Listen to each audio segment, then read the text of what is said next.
चक्रवाती तूफान यस का हो चुका है आगाज। पश्चिम बंगाल के साथ साथ उड़ीसा में हो रही है तेज बारिश। अधिकतर तटवर्ती इलाकों को कराया गया है खाली। कल टकराएगा ये तूफान इन दोनों राज्यों से।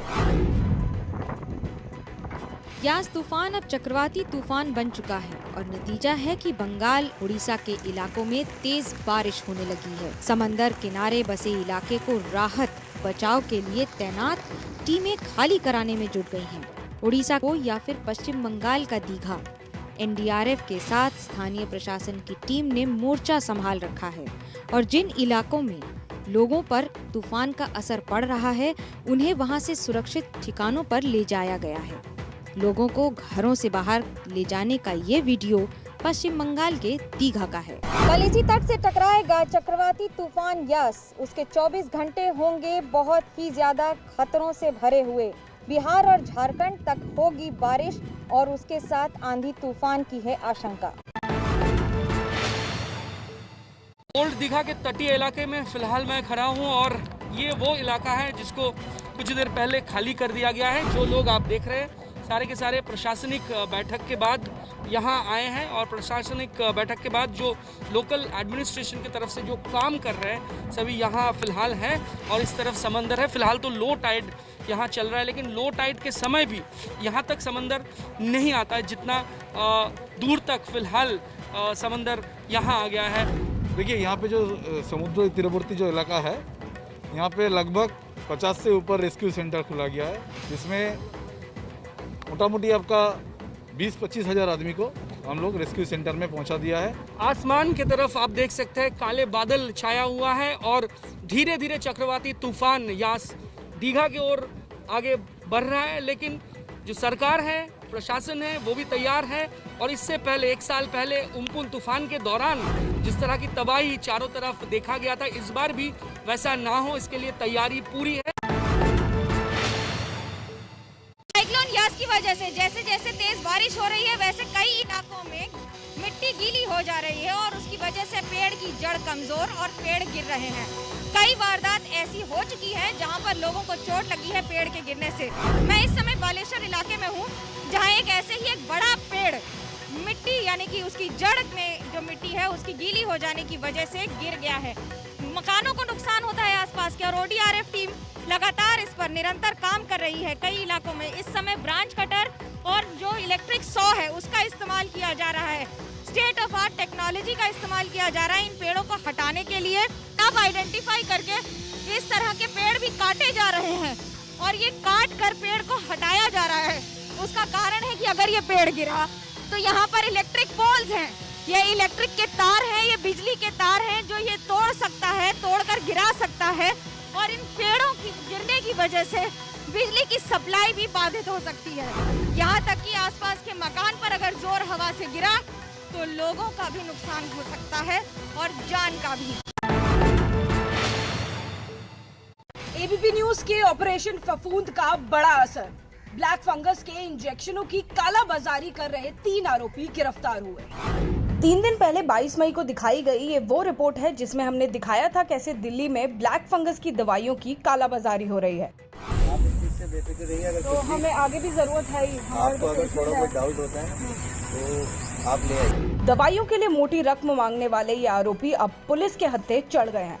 वीडियो में दिख रहा रफी, मीडिएट करने वाला ये व्यक्ति और फोन पर बात करने वाले ये तीनों गिरफ्तार कर लिए गए हैं। ब्लैक फंगस अब तक करीबन 20 राज्यों में महामारी घोषित हो चुका है। ऐसे में दवा के लिए मरीजों से मोटी रकम वसूलने वाले लोगों का एबीपी न्यूज इसी तरह पर्दाफाश करता रहेगा। कोरोना मरीजों पर महाराष्ट्र सरकार का नया फैसला। महाराष्ट्र के 18 जिलों में होम आइसोलेशन में नहीं रह पाएंगे मरीज, जाना होगा कोविड केयर सेंटर। महाराष्ट्र में कोरोना केसेस तेजी से घट रहे हैं लेकिन कई ऐसे जिले हैं जहां अब भी रोजाना मौत की संख्या कम नहीं हो रही है। इसलिए 18 जिलों में होम आइसोलेशन बंद किया गया है। ये वो जिले हैं जहां कोरोना संक्रमण का दर ज्यादा है। इन जिलों में बुल्ढाना, कोल्हापुर, रत्नागिरी, सांगली, यवतमाल, अमरावती, सिंधुदुर्ग, सोलापुर, अकोला, सातारा, वाशिम, बीड, गढ़चिरौली, अहमदनगर, उस्मानाबाद, पुणे, नागपुर और रायगढ़ शामिल है। इस नियम के लिए महाराष्ट्र सरकार ने ग्राम पंचायत स्तर पर कोविड केयर सेंटर बनाने के लिए कहा है। आशा कार्यकर्ताओं को भी इसके लिए ट्रेनिंग दी जाएगी। बच्चों पर अगले महीने से शुरू हो सकता है कोवैक्सीन का क्लिनिकल ट्रायल। भारत बायोटेक के वरिष्ठ अधिकारी के हवाले से ये खबर। कोरोना की तीसरी लहर की आशंका के बीच अच्छी खबर ये है कि बच्चों के लिए वैक्सीन का काम तेजी से शुरू हो रहा है। भारत बायोटेक के एक अधिकारी रेचेस एला ने कहा है कि अगले महीने यानी जून से कोवैक्सीन का क्लिनिकल ट्रायल शुरू हो जाएगा। रेचेस एला भारत बायोटेक के business development and international advocacy के प्रमुख हैं और उन्होंने ये बात फिक्की महिला संगठन के सदस्यों के साथ डिजिटल माध्यम से बातचीत में कही है। कल एम्स के डायरेक्टर रणदीप गुलेरिया ने कहा है कि बच्चों में तीसरी लहर महज एक अफवाह है, लेकिन सरकारें अपनी तरफ से तैयारी में कोई कसर नहीं छोड़ रही हैं। बच्चों के लिए बनने वाली ये वैक्सीन 2 से 18 साल तक के बच्चों पर प्रभावी है। राजस्थान के कोटा में अस्पताल के बाहर से आई एक दर्दनाक तस्वीर। अपनी बेटी के शव को कार की सीट पर बांधकर ले जाना पड़ा एक पिता को, क्योंकि एम्बुलेंस वाले मांग रहे थे मनमानी रकम। कार में एक पिता को अपनी बेटी के शव को ऐसे ले जाना पड़े तो सोचिए हमारा सिस्टम कितना बड़ा गुनहगार है। कोटा के न्यू मेडिकल अस्पताल में झालावाड़ की सीमा का इलाज चल रहा था। 17 दिन बाद सीमा ने दम तोड़ दिया। पिता ने अस्पताल पर लापरवाही का आरोप लगाया, लेकिन दर्द यही नहीं रुकता। आरोप है कि बेटी के शव को ले जाने के लिए एम्बुलेंस वालों ने परिवार से मोटी रकम की मांग की, तो मजबूरी में पिता को शव कुछ इस तरह से ले जाना पड़ा। प्रशासन अब जांच की बात कह रहा है। एकदम तो पकड़ में नहीं आ रहा कि किसने किया, लेकिन फिर भी एक गंभीर विषय है। कोई ज्यादा पैसे मांगता है तो उसकी जांच करवाएंगे और ओवरऑल भी एम्बुलेंस पर थोड़ा स्ट्रिक्टनेस करेंगे। अब जैसे जैसे स्थिति नॉर्मल हो रही है, डीटी ऑफिस वाले भी कार्रवाई करेंगे। कोटा की ये खबर सोशल मीडिया पर तेजी से आगे बढ़ी तो बीजेपी ने राज्य की अशोक गहलोत सरकार पर सवाल खड़े कर दिए। कथित टूलकिट केस में दिल्ली पुलिस ने ट्विटर के दफ्तर पर की छापेमारी। बीजेपी और कांग्रेस में जुबानी जंग तेज। स्पेशल सेल का जैकेट पहने दिल्ली पुलिस की ये टीम कल रात गुरुग्राम में ट्विटर के दफ्तर पहुंची थी। स्पेशल सेल की 2 अलग अलग टीमें कल रात दिल्ली के लाडो सराय और गुरुग्राम के ट्विटर इंडिया के दफ्तर पहुंची। 18 मई को बीजेपी प्रवक्ता संबित पात्रा ने आरोप लगाया था कि कोरोना को लेकर कांग्रेस ने एक टूल किट तैयार की है, जिसमें पीएम की छवि खराब करने की साजिश रची गई है। कांग्रेस ने इस टूल किट को लेकर ट्विटर से शिकायत की, जिसके बाद ट्विटर ने संबित पात्रा के ट्वीट को मैनिपुलेटेड बता दिया था। भारत सरकार ट्विटर के इस रुख से नाराज थी और इसे जांच प्रक्रिया को प्रभावित करने वाला बताया था। टूल किट का ये विवाद लगातार बढ़ रहा है। कांग्रेस ने संबित पात्रा और कई नेताओं के खिलाफ शिकायत की थी, जिसकी जांच की जा रही थी। छत्तीसगढ़ में भी संबित पात्रा और रमन सिंह के खिलाफ इस मामले में केस दर्ज है। ट्विटर के दफ्तर पर दिल्ली पुलिस की छापेमारी के बाद राजनीति तेज। कांग्रेस ने निंदा की तो बीजेपी ने कहा ट्विटर को जवाब देना होगा। कल रात दिल्ली और गुरुग्राम में ट्विटर के दफ्तरों पर छापेमारी की कांग्रेस ने निंदा की। कांग्रेस ने कहा कि सच को दबाया नहीं जा सकता। ट्विटर के दिल्ली और गुड़गांव के दफ्तरों पर सरकार ने जो कार्रवाई करी, हम उसका घोर विरोध करते हैं। हमें तो ये उम्मीद थी कि जिस तरह ट्विटर ने भारतीय जनता पार्टी के बड़े नेताओं के ट्वीट्स को मैनिपुलेटिव मीडिया का तमगा दिया, अर्थात उनके ट्वीट्स को भ्रामक बताया, तो सरकार अपने बड़े नेताओं को बुला के बोलती कि इस तरह के भ्रामक ट्वीट करने से आप लोग बाज आइए, पर सरकार ने बिल्कुल इससे उल्टा किया।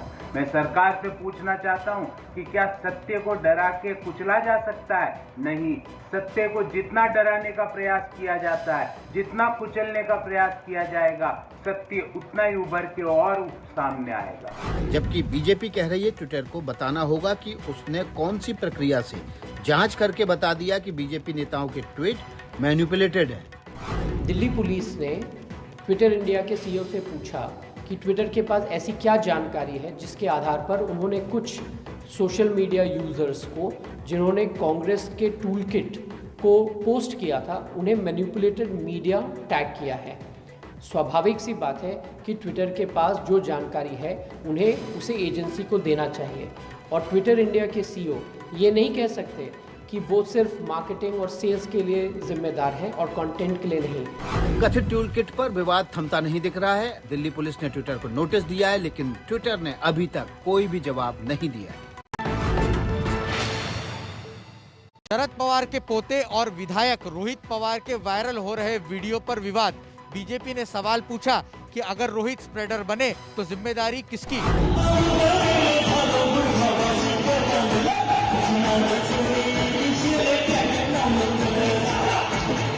वायरल वीडियो खुद विधायक और शरद पवार के पोते रोहित पवार ने ट्विटर पर शेयर किया है। वीडियो एक अस्पताल के कोविड वार्ड का है, जहां कोरोना संक्रमित मरीजों के बीच जाकर रोहित पवार मराठी गाने पर डांस कर रहे हैं। तस्वीरों में दिख रहा है कि कैसे कोरोना नियमों की धज्जियां उड़ रही है। तस्वीरें करजत के कोविड सेंटर की है। बीजेपी ने इस वीडियो को राजनीतिक मुद्दा बना दिया है और जांच की मांग की है।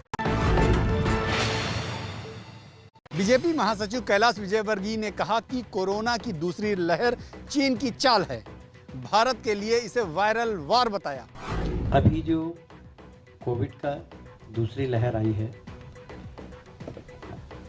यह लहर आई है कि भेजी गई है एक चर्चा का विषय, क्योंकि दुनिया के अंदर यदि चाइना को किसी ने चुनौती दी तो भारत ने दी, मोदी जी ने दी।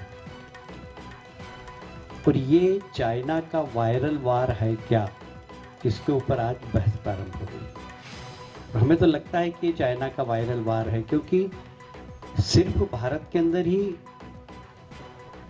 दूसरी लहर आई है।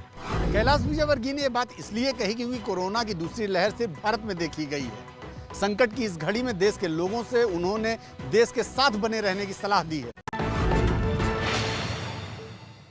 उत्तर प्रदेश के मुख्यमंत्री योगी आदित्यनाथ के पूर्वांचल दौरे का आज दूसरा दिन। वाराणसी में की ड्रोन सैनिटाइजेशन की शुरुआत तो काशी विश्वनाथ मंदिर में पूजन अर्चन भी किया।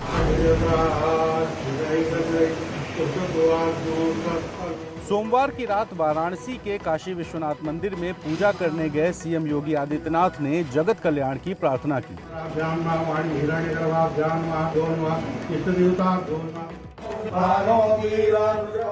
सीएम ने रात को ही काशी के कोतवाल कहे जाने वाले काल भैरव की भी पूजा की है।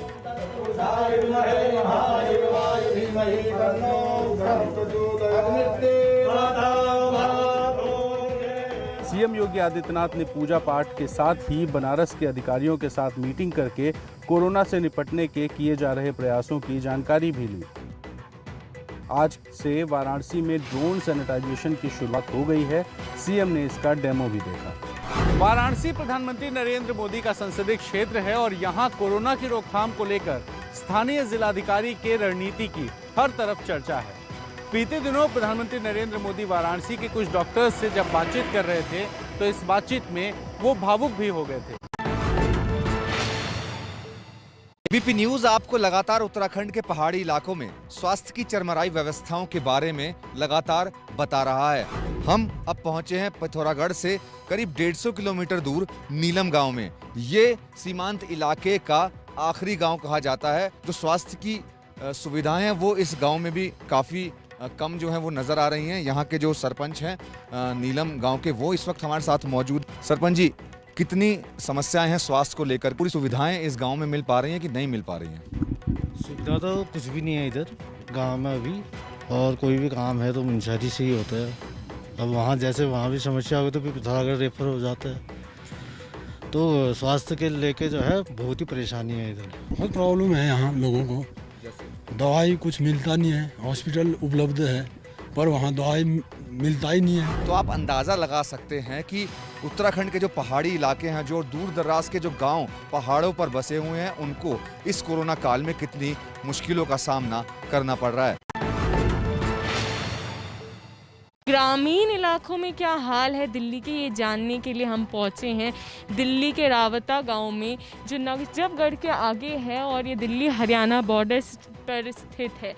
यहाँ के जो ग्रामीण लोग हैं उनसे ही जानेंगे। क्या नाम है आपका? पवन नाम मैडम। आपके गांव में कैसी स्थिति है अभी? ठीक है मैडम, कुछ ज़्यादा ऐसा वो नहीं है, बढ़िया काम चल रहा है यहाँ पे, बढ़िया वैक्सीन वगैरह टाइम पे हो रही है, सारा सौदा ठीक है। वैसे हम लोगों को हमारे पूरे गांव का कोई प्रॉब्लम नहीं है, बढ़िया। सरकार की तरफ से सारे इंतजाम है? हाँ, सारे इंतजाम है सरकार की तरफ से, हमारे को कोई प्रॉब्लम नहीं है मैडम। टीकाकरण हो गया आपका? हाँ, दोनों हो गए मैडम। दोनों वैक्सीन लग गई? हाँ दोनों लग गई। सबको यहाँ वैक्सीन लग रही है सही से? हाँ सबको लग रही है मैडम। बात करने से ये साफ और स्पष्ट हो रहा है कि वो यहाँ पर संतुष्ट हैं और कहीं ना कहीं यहाँ पर जो तमाम सुविधाएं हैं उनको यहाँ मिल रही है, इसीलिए इस गांव में कोरोना का खतरा उतना ज़्यादा नहीं है।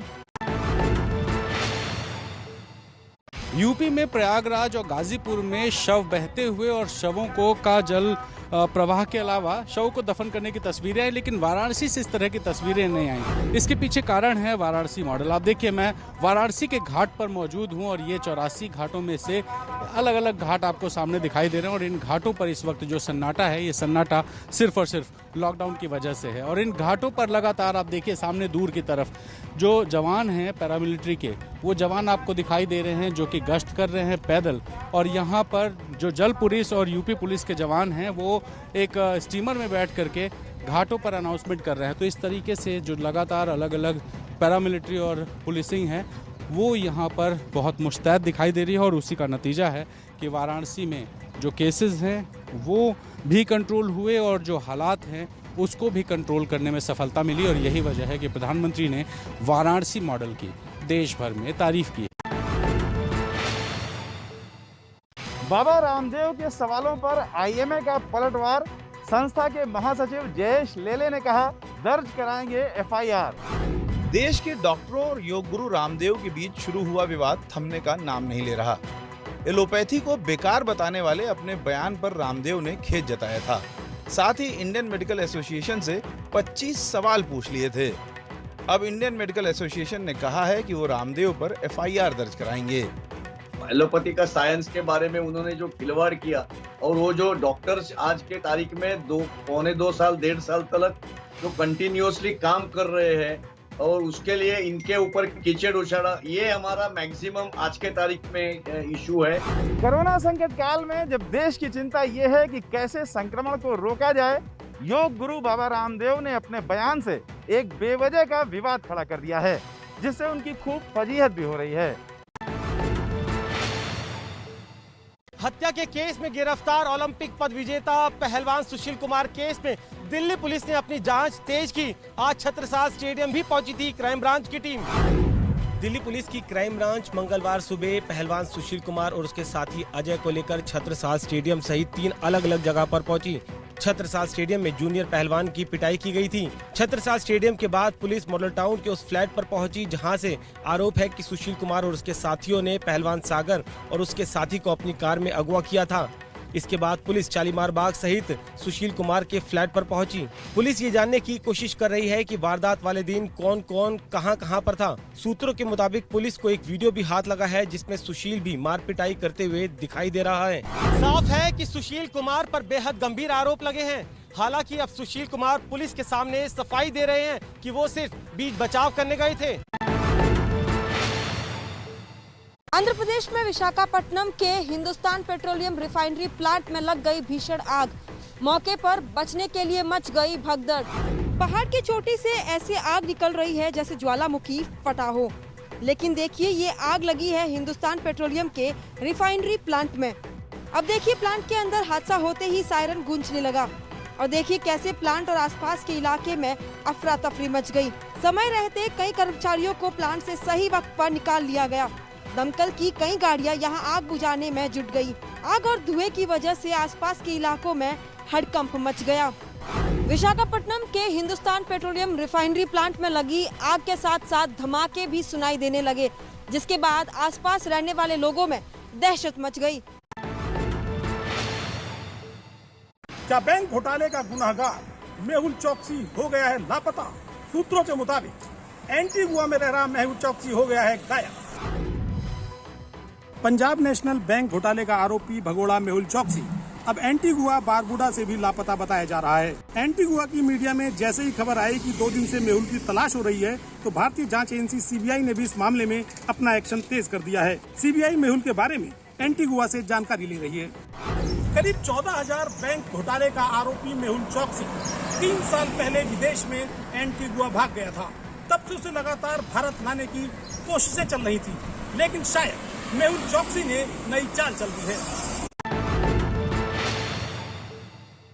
एक्टर मनोज वाजपेयी की लीड रोल वाली web series the family man 2 पर हुआ विवाद। तमिलनाडु सरकार ने की बैन लगाने की मांग।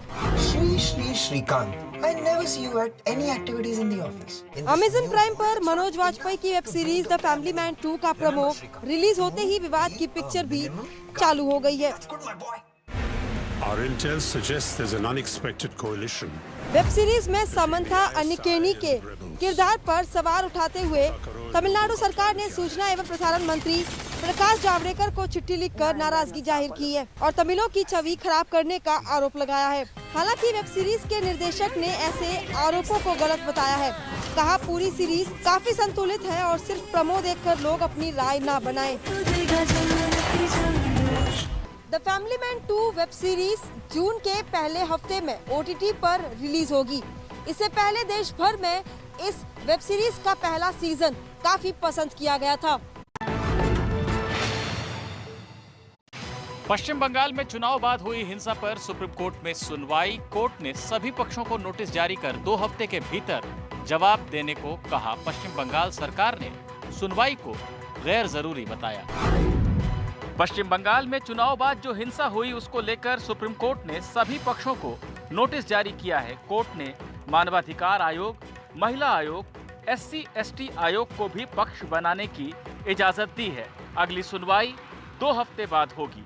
आज ही राष्ट्रीय महिला आयोग ने भी पश्चिम बंगाल DGP को नोटिस भेजकर हिंसा के मामले में 31 मई को अपना पक्ष रखने के लिए कहा है। उधर सुप्रीम कोर्ट में सुनवाई को राज्य सरकार ने गैर जरूरी बताया है और कहा है कि हिंसा के मामलों में पुलिस की कार्रवाई हुई है।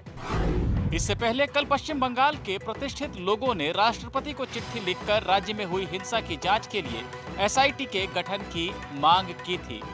चिट्ठी लिखने वालों में 146 रिटायर्ड अफसर शामिल हैं। मलेशिया की राजधानी कुआलालंपुर में हुआ ट्रेन हादसा।